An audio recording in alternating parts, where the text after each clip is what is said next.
Alright, this is section 11.5, the chain rule. This is going to be number 5.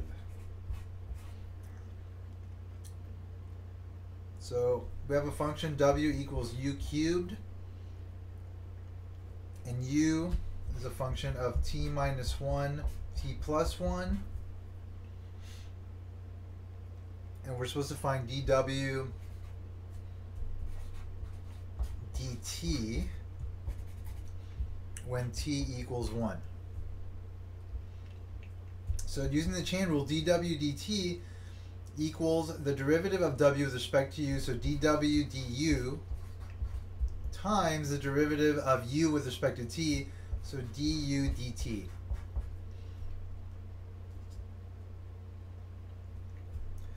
So dw dt is going to equal the derivative of w with respect to u, which is 3u squared, times the derivative of u with respect to t.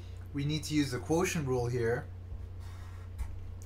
So the derivative of the top function, which is 1, times the bottom function, t plus 1, minus the derivative of the bottom function, which is 1, times t minus 1, so that's minus t plus 1, over the bottom function squared, t plus 1 squared,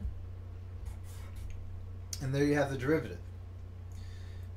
So we need to plug in u for this u term here in order to then get the final expression.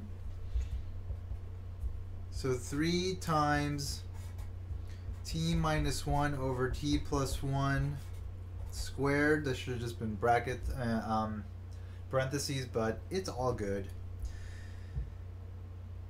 Times, you got t minus t, those drop out, and then 1 plus 1, so that's 2 over t plus 1 squared.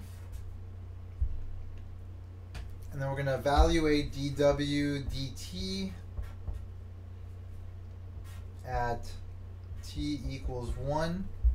Well, at t equals 1, this term up here is going to equal 0, and that's going to make everything equal 0. So at t equals 1, the answer, dw dt, the change in w with respect to t, is going to be equal to 0.